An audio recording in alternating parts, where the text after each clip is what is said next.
so since I'm at New York Maker Faire, of course I have the king, the master, the guru of 3D printing, Joel Telling. Supernova Style Science News with Julie 7 Say. All right, so like I said, you are the person that everyone goes to when they want to know about 3D printing, but some of the viewers probably don't know you, so could you introduce yourself? Sure, my name is Joel Telling, and I host and run the channel 3D Printing Nerd on YouTube, where I hope to inspire and educate, all while having a really good time. And you definitely do that. So, like I said, you know a lot about 3D printers. So what are all the different kinds of 3D printers that people can find, and what's like a brief description of how they work? I'm going to cover a couple of the basic ones that normally people talk about in the hobbyist side of things. So there's FDM, or the kind that melt the plastic, kind of like the Robo R2. There's also resin-based printers like SLA or DLP printers, and those lower a platform into some liquid goo and then bring the model out as it goes. Beyond that, for home use, that's really kind of the technologies that are out there. I mean, there's all sorts of really cool stuff for industrial use, but usually those machines cost somewhere in the range of, you know, tens of thousands or millions, so I don't really get a chance to play with those. All right, so out of those two different kinds, which one do you think is best for people to use? Well, I guess it depends on what you're wanting to use them for. So for just printing everyday household items or trinkets or toys, functional parts or pieces to things that go together, using the FDM printers like the Robo or the Prusa or the Ultimaker or the Lowspots, those kind of machines, totally fine to use because there's all sorts of different kinds of plastics that it can melt to make whatever you need. What you're going to use the resin-based printers for are things that need all sorts of crazy, awesome detail, such as miniatures or figures, or a lot of cosplay people use it for props and costume parts that are just super small, but need all sorts of crazy detail. All right, so with those two different kinds as well, which one is your personal favorite? I personally prefer the kind that melt the plastic. I like FDM style 3D printers the most. SLA printers, DLP printers that use the resin, those are fantastic machines. They do amazing things, but they're also a giant pile of mess, right? You have to cure the resin with ultraviolet light. You have to wash it in isopropyl alcohol. You shouldn't touch it with your fingers. It kind of stinks, and if you breathe it too much, you're not going to feel too well. With 3D printing, with FDM-based machines, the machines that lay down the plastic, I mean, we're talking about stuff that's corn-based, and you can print it, there's no smell, and as soon as it's done, you can touch it and play with it. So on your show, you review a lot of different 3D printers. Out of all the 3D printers you've reviewed, which is your favorite? Oh, I get that question a lot. And there's no right printer, right? It depends on what I want to print, or how many pieces I need to print, or what material I want to print in, that I choose the machine. Like it could be that I need to use the Ultimaker 3 because I need to wirelessly send it the model and it's already preloaded with the filament I want. Or maybe this piece is going to be 12 inches in diameter and I need to print it on a larger build plate like my Lowsbot Taz 6 or the G-Max printer. So the best printer isn't really a one-shot deal. It's always going to be the best printer for the job at hand. Yeah, so there's a lot of interesting kinds of filaments. And there's a wide variety. So which one is your favorite, or do you find the most interesting? Like for me, one of them is the squishy. That's fantastic. Squishy filaments are great. TPUs and TPE filaments, they're a little tougher to print, but you can create all sorts of really cool stuff that just kind of squish down. It's a lot of fun. I personally like the filaments that have metal composites in them, so the bronzes, the brasses, stainless steels, because you can take those and using acids or alcohols apply a patina, or you can polish them in a tumbler, or you can, if you want to print something that you want it to look metallic, you're actually using something with metallic bits in it, which means when you finish it, it has a weight and a feel like metal, and it's just crazy. Those are probably my favorite. I mean, Protopasta does make something called a high 5 blue filament, which is my filament, so I'm kind of partial to it. But beyond that, we'll say stuff with the metal composites in it. And so what's the thing with the high five? Last Maker Faire, you like a little bit back, you had a high five counter. So do you want to like talk about that a little bit? Sure.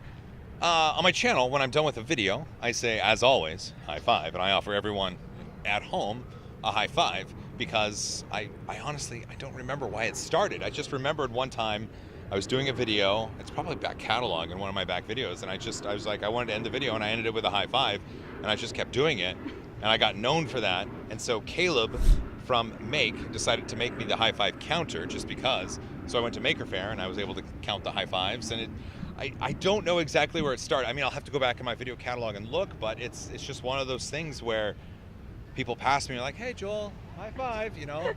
It's kind of fun. I mean, I could be known for a lot worse things. Yeah, sure, that's very true.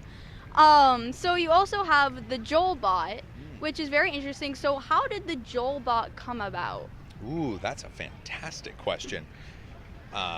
Maker's Muse, run by Angus down in Australia, is a wonderful channel.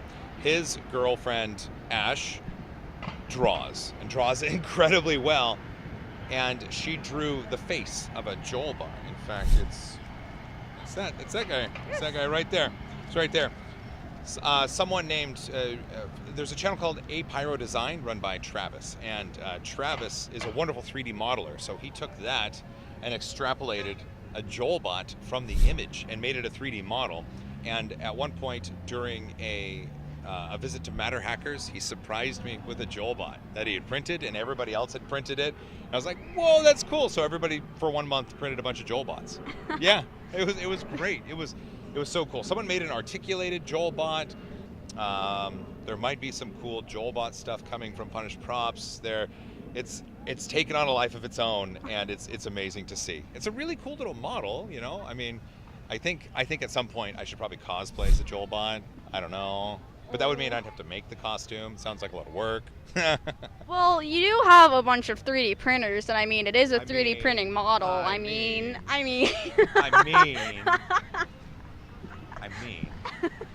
So, you know.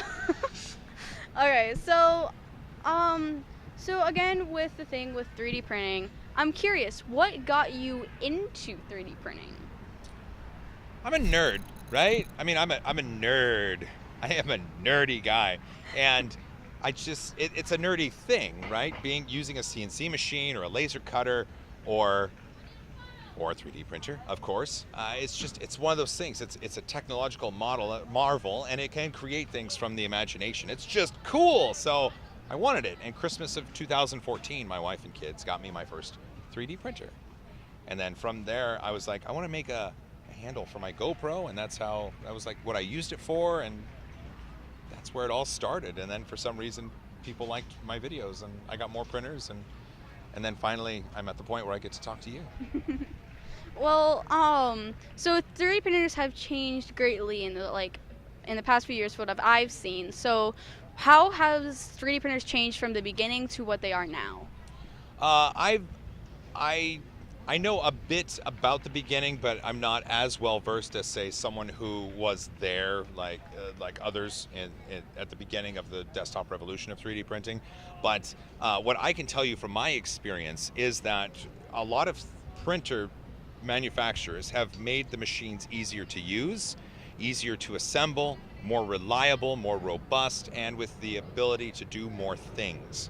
And so we started off with machines that were incredibly hard to use, and then we moved to machines that were a little bit easier to use, but still built for more of a technological mindset. And now we're at the point where we have machines with touch screens that are the same quality as my cell phone, and it's almost as if it's like a microwave oven on the countertop, right? I can remember a time when the microwave was new and crazy, but it was on the countertop, and it was kind of neat, and it worked, but it was new. So I think 3D printers are at that point where we're getting to be where we have this machine that's a gadget that everybody can use, and it could exist like on the kitchen counter, like a microwave oven. Yeah, so with the 3D printers evolving so rapidly, where do you see 3D printing in the future, and where do you see it being used in the manufacturing industry? Well, we're already seeing it used quite a bit in manufacturing. I think what's going to really take us to the next level is the development of new crazy materials that we can use.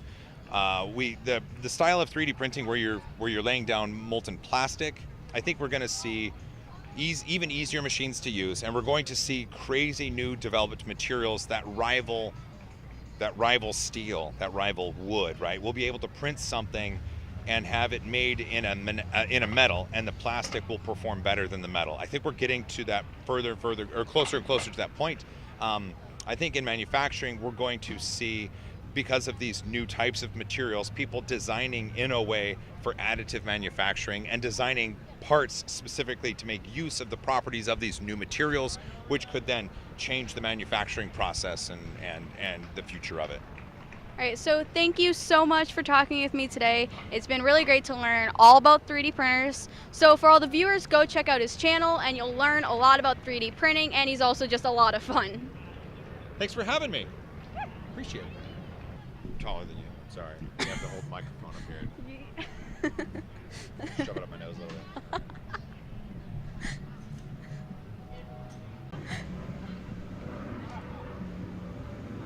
Why do you do the finger thing? It's to do the numbers, so it's one, to know how many what take it is, since we Oh, don't have a really? clapboard yet. You do more than one take? Oh, for one of the Mythbusters kids, I have 5 openings. I guess Wow. messing up. That's a good way to do it. You can actually, Yeah, You until 3D print it. you get past 10. with the Robo, you could 3D print your own clapperboard. I'm actually gonna make it out of wood. I mean, I have poplar board already. I mean, you should do that too. It's okay. I mean, you have this tool that makes things from your imagination. Just saying, what are we doing here? I don't know then. You ready? You ready? Yeah.